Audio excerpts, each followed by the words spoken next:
AI is at its most powerful when it amplifies human decision making and not replace human decision making. Oftentimes what people say and what they actually show are very different. We recently did a project for a large American chain and we talked to over 500 people for them in 5 days. At the end of the day, I think that people don't actually care that you're building AI. What they care about are the outcomes. But there's really no playbook of like, hey, like at this point, you need to bring more people on, right? What AI is today is a ginormous data set, massive compute, and then you throw a large language model on top of it, right? And that's why it's very good at convincing us that it knows what it's talking about. Uber's, was it COO was like, yeah, you know, like we burned through like all of our token budgets in the first quarter, like of the entire year.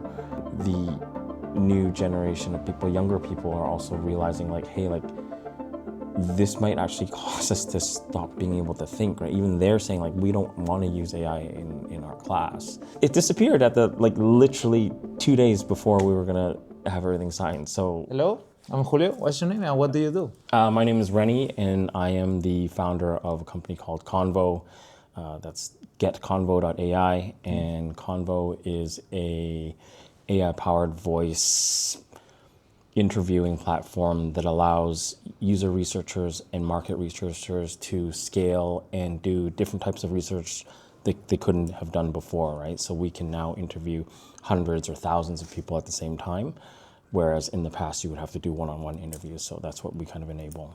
So tell me a bit about who is your ICP or your client for your company. So right now our ICP that we've been working with are, you know, large retailers that have to really understand why people buy different things for their homes and, you know, their motivations, how they decide to buy different items and that kind of stuff. And, you know, it's essentially, I think, people who are in the research and insights departments, right? So we've done a variety of different industries. Right now we've kind of been focused on this, but we've also done work for real estate companies, right? That they want to build new buildings and stuff, so they want to understand like, hey, what kind of amenities do people want? And, you know, what are the different types of, you know, features and things they want inside their house. So we've done big research projects for real estate companies as well. And we've also done research projects for even the Dutch pension fund, actually. So yeah, we do a lot of different things, but like essentially anything that needs primary data where you interview people, that's where we can actually help a lot. How did you came up with this problem? How did you start the Convo AI? Yeah, so it started when I was working at Miro, and I was a really early employee at Miro. We weren't even called Miro yet, actually, at the time. And I ran new user growth for them. So I had to really understand our users to be able to kind of build the right programs and, you know, develop the right features and things like that that would address their needs. So I had to do a ton of my own user interviews myself and user research myself, right? And I think that throughout all that, I felt like we were always making product decisions on very thin data. And what I mean by that, right, is it didn't matter which method we chose, whether it's user interviews or surveys. If it was user interviews, I only was able to talk to maybe like 10 or 15 people for each product feature. If it was surveys, I could send out hundreds of surveys, but then I lost the kind of the depth that I got from talking to people. So yeah, I kind of did some research to look for solutions for that. And, you know, there were a lot of competitors. We have a lot of competitors out there. But I think what kind of sets us apart, right, and what's at the core of how we've built the company is that we believe that AI is at its most powerful when it amplifies human decision making and not replace human decision making, right? So everything that we build is built around the researcher and how we can actually enhance what the researcher does, right? And we keep the researcher at the core of the most critical parts of the research process, right? So for example, you know, setting up a discussion guide, right? Like what are the right questions to ask and what are the things to probe for, right? That stays with the researcher. Doing collaborative analysis, right? The researcher is also kind of in control of all of that, right? So those kind of very important human bits we leave that and make sure that we keep that with the researcher. Are there any specific techniques that researchers use that now you amplify with Convo AI? I would say that one of the things that we're able to do is now we've turned qualitative data to, we can do so much, right, that you can actually use it in a representative way. And what I mean by that, right, is in the past you would talk to 10 or 15 people. And I've been in so many meetings with execs, right, where it's like, oh, hey, like what percentage of people, liked the pink button or something like that, right? And I'm like, well, I talked to 10 people, so I don't know if we can use this data this way, right? But now, because we can talk to hundreds, if not thousands of people, and the sample size is so big, we can actually confidently say like, oh, hey, 75% of people actually like that pink button, right? So I think that's one thing, right? And I think the other thing is we've also democratized some of the more difficult parts of research that you couldn't have done before kind of on your own, right? So we enable what's called mobile ethnographies. And this is a really cool type of research that in the past would be extremely expensive because essentially, you're you're kind of like living in the home of a person, right? And this comes from academic research.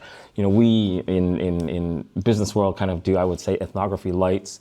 But in the past, like a research project like that would cost you $250,000 for 2 weeks or something like that. Right now, because we have AI and we can interview all these people using AI and use the AI to do all this type of moderation, we can complete a project for 10x cheaper probably. Wow. Yeah. So how does it work?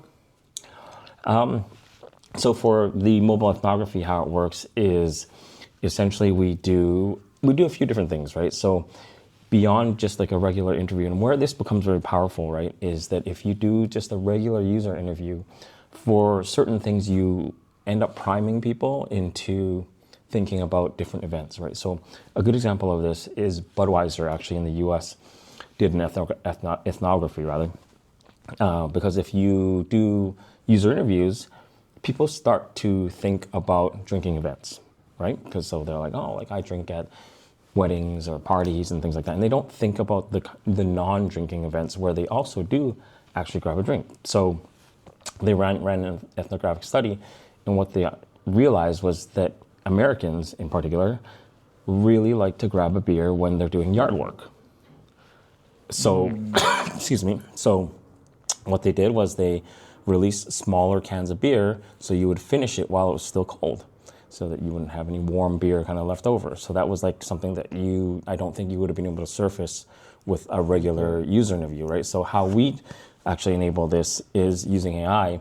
We will actually talk to a group of participants, and it really kind of depends on what they're trying to understand, right? But at the core is like, we will ask them different questions each day, right? We'll have like, for example, if we...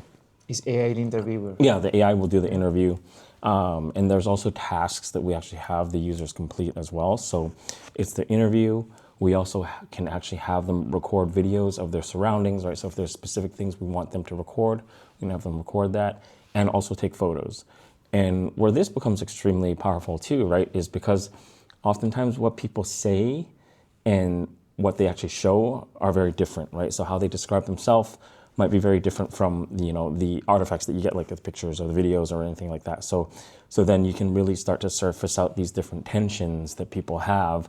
And for companies who are selling different products and things like that, it's actually really good for them to start to be able to understand, like, oh, hey, like, maybe you don't sell a minimalist, people might describe themselves as minimalist, but maybe they have a lot of stuff.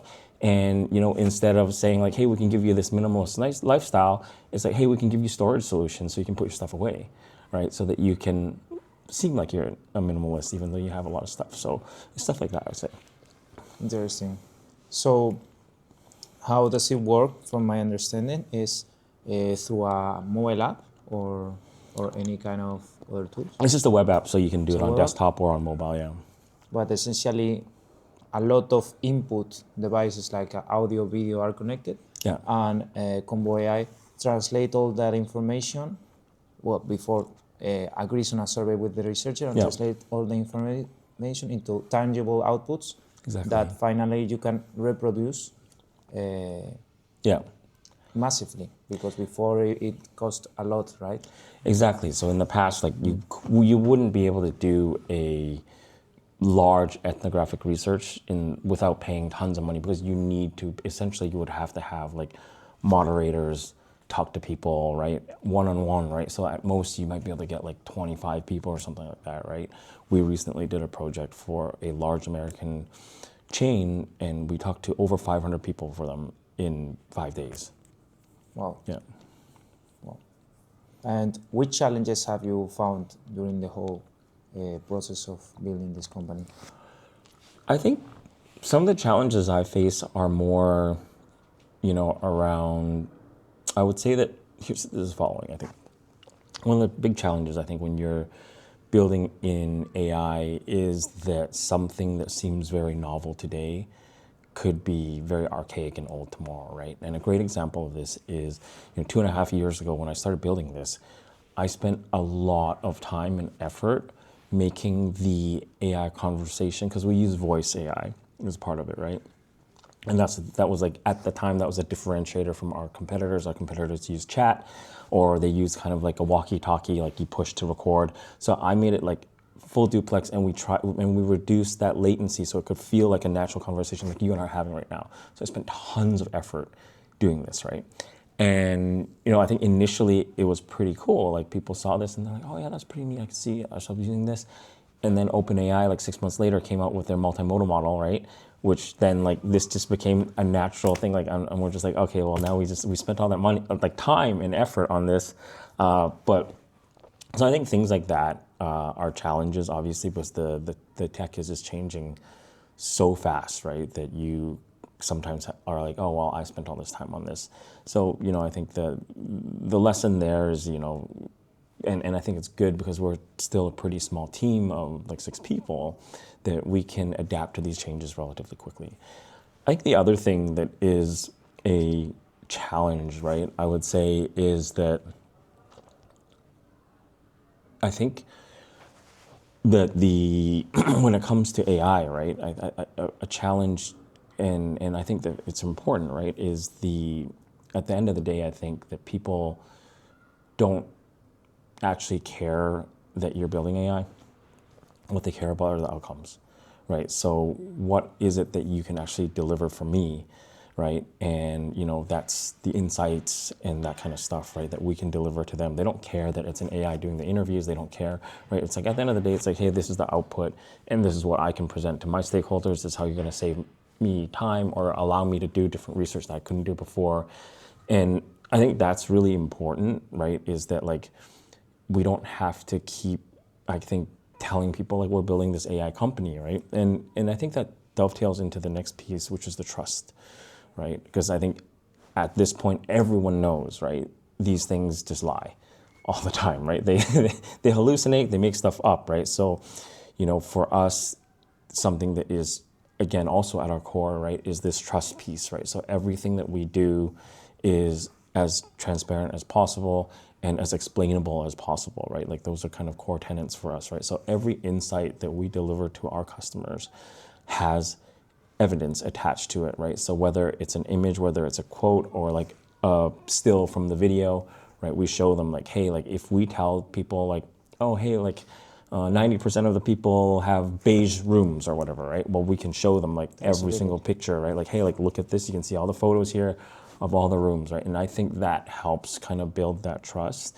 so that they can just kind of know that like, hey, like this thing is not just making something up. And I think that's also really important. So I think those are some challenges from like building an AI perspective.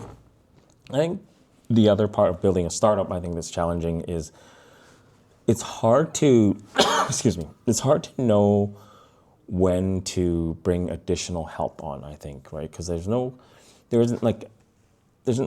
lot of playbooks for like, oh, hey, like this is how you build your pitch deck and, this kind of stuff, right?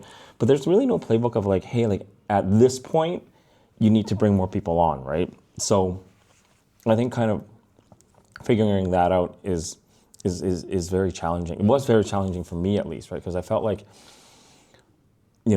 oh, I can do everything myself, right? Especially, using AI and stuff like make things a lot simpler for myself.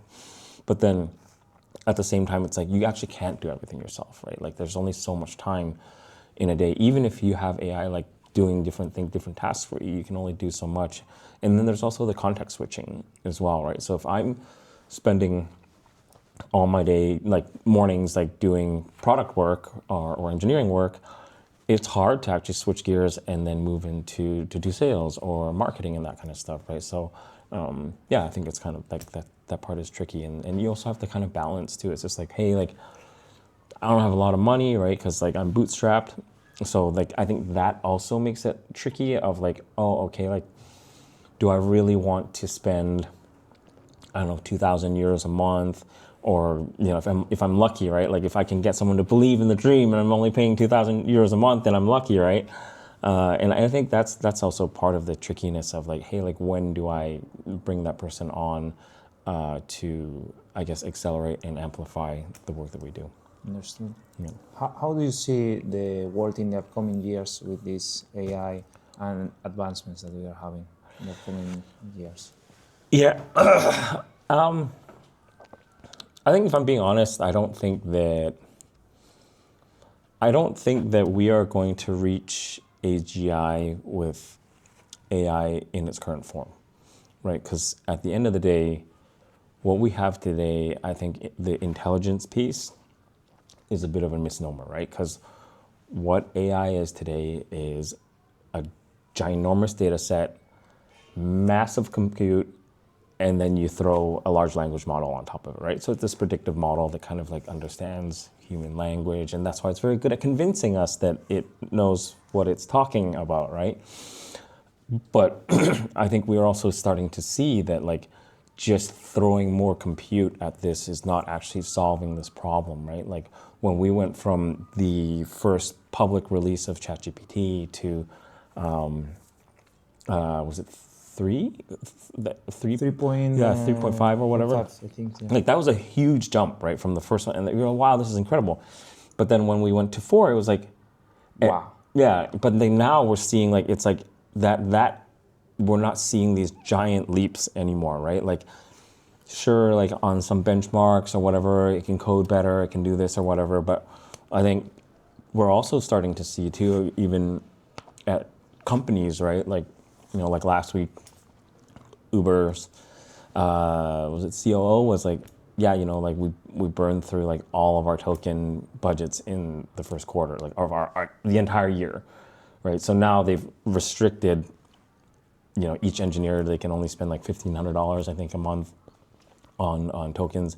But the other problem is they're like, yeah, we burned through all these and we're not actually shipping any faster, right? Like we're not actually producing better outcomes for our customers, right? And I think the issue there, right, is, and I'm noticing this myself too, right, is that I'll use, like, if I'm not writing code myself, if I'm doing prompts or something like that to generate the code, a lot of times I'll have it generate like 4 different versions, and I'll be like, oh, I like this little piece from here, I like this piece here.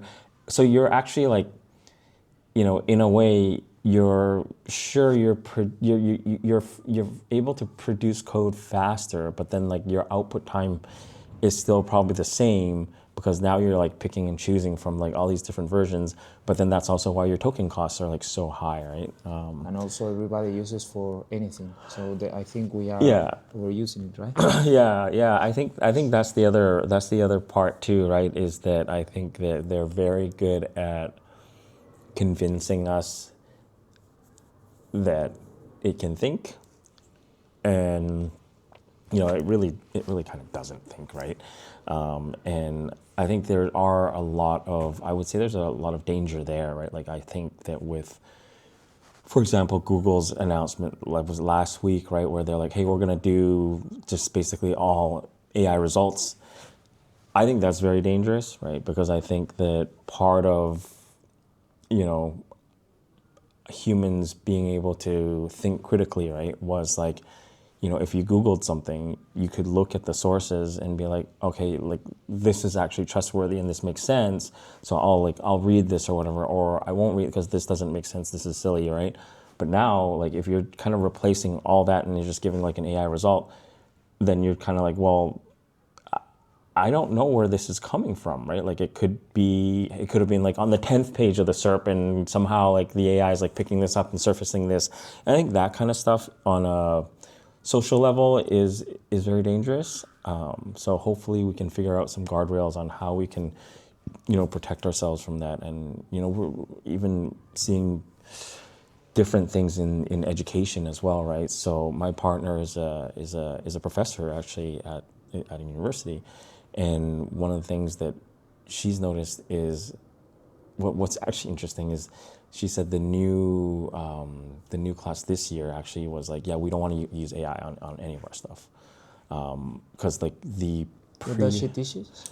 she teaches business, international business so she's in corporate governance. So well, that was really interesting, right? Is like I think even the new generation of people, younger people, are also realizing like, hey, like this might actually cause us to stop being able to think, right? Even they're saying like we don't want to use AI in our class. Whereas, like I think the last 3 years, like a lot of people use AI.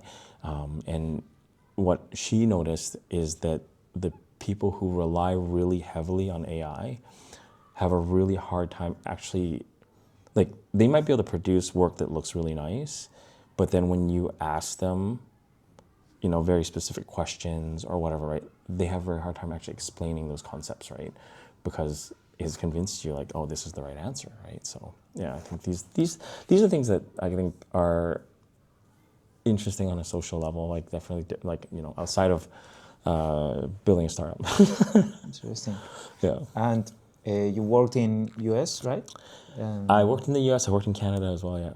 Yeah. And how do you see the startup ecosystem in the US and Europe? There are a lot of critiques. Europeans ourselves, we critique a lot of ecosystem when we compare to US. I think I think there's a few differences that I've noticed, right? So I think the first one that I've noticed here, at least in the Netherlands, right, is it's very expensive to set up a company, right? Like it cost me over 2,000 euros to set up my BV, right?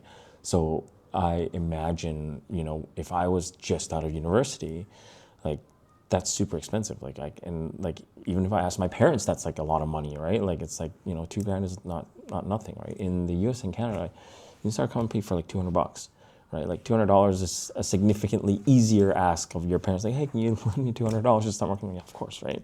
Whereas like 2,000 is like, oh wait, hang on a second, right? Like 2,000 is that's a month's worth of rent, right? That you're kind of throwing away.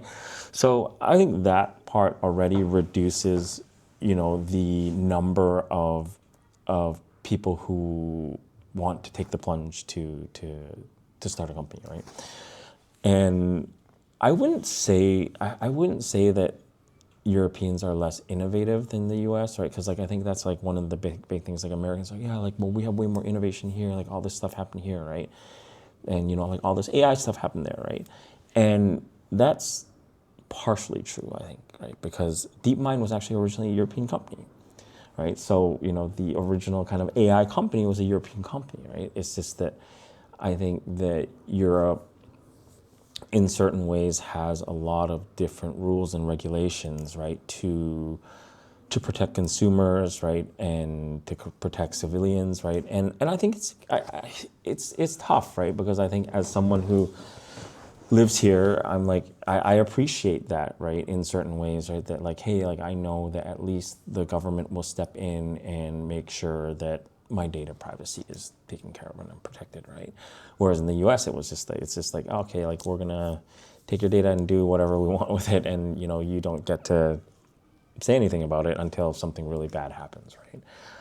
So I think it's a balance, right? But I think that when it comes to, the next, I think 10 years or whatever, right? Like I think that we are seeing a lot of people actually shift away from the US in certain ways and perhaps come to Europe or whatever to build companies, right? And I hope that there are going to be more innovative companies that come out of Europe, because I think that, you know, Europeans have a really good education system, right? Like it's incredible. You don't have to go into massive debt, right, to get a good education here, right?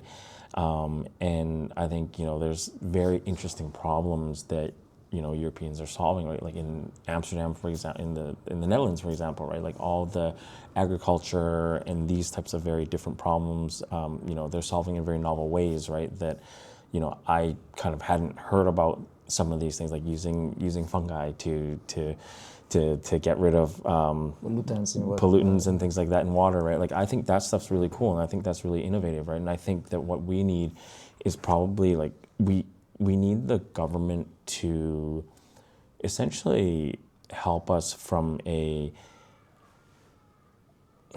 almost like, you know, if we think about it, right, like we live in this kind of like more socialist society, right? But when it comes to starting your own company, you're kind of on your own, right? There isn't a lot of government help, right, that will, you know, give you a bit of like, hey, in case this fails, you know, you'll still be okay or whatever, right? Like, because, you know, for example, how I did this, like I basically I quit my job and I just kind of funded this myself, right? So I'm having some government programs that are a little like more helpful, I think, on the financial side, would be really powerful for European companies, I think. But I don't agree necessarily that like innovative stuff doesn't happen here. I think there are a lot of rules, like I said before, and that definitely does slow things down. But I understand the reason behind them, and yeah, so it's like it's tricky, right? Because do you want to have crazy innovation and no rules to the point where, you know, everyone around is getting hurt by this, or, you know, do we like slow down innovation a little bit and you can still do things that are really innovative? Like I think that's the difference that I see in I guess the question that we have to ask ourselves. Yeah. Okay, interesting. Any lesson that you would like to give to the viewers?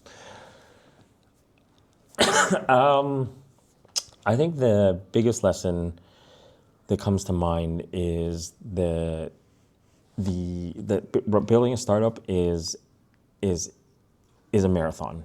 It's not a sprint, right? Resilience is such an important part of, you know, building your own startup, right? Like there's like it's definitely a roller, like emotionally it's definitely a roller coaster, because it's just like, oh my God, we got like a massive contract, and then it's like, oh no, actually they decided they didn't want it with us anymore, and so it's like crazy kind of up and down, right? And if you cannot kind of handle that, right, like if you cannot kind of try to regulate it so that you don't get too high and don't get too low, then that would be very difficult for you, right? So I think like excuse me, I know people who, you know, every little thing that happens will have a massive impact on them, right, on their life, right? And I think, or on their personal kind of well-being, and I've seen that cause people to burn out, because you're just like so happy and then so sad and so happy and then so sad, and I don't think that that's a good, I don't think you can last like that, right? Like I think that's just way too much on our kind of nervous systems and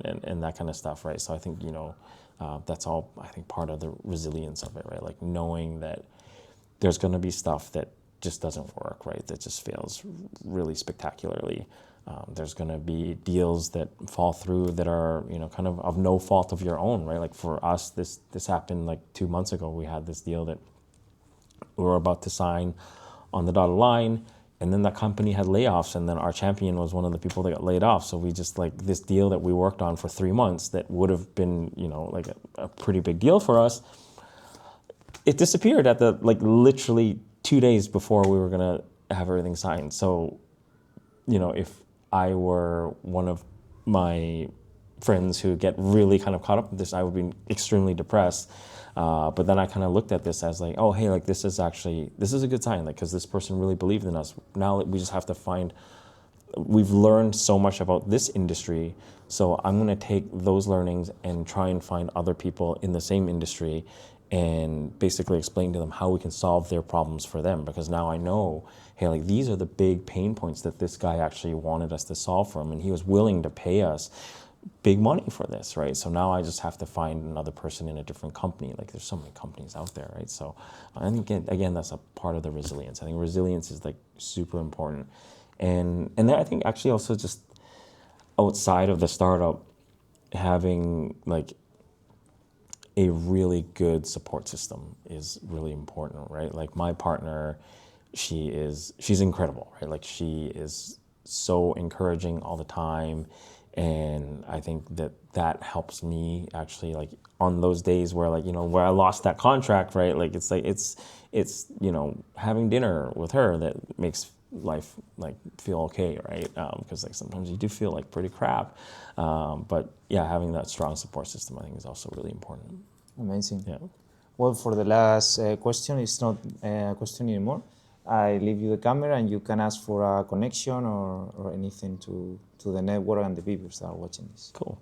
So yeah, if anybody needs help with market research or user research, we would love to actually show you what we can do. We'd love to, get you access to the platform and show you the type of analysis and how you can really accelerate and do way more research and different kinds of research that you never thought you could have done before. Sounds good. Thank you so Awesome. much. Thanks Renny. so much.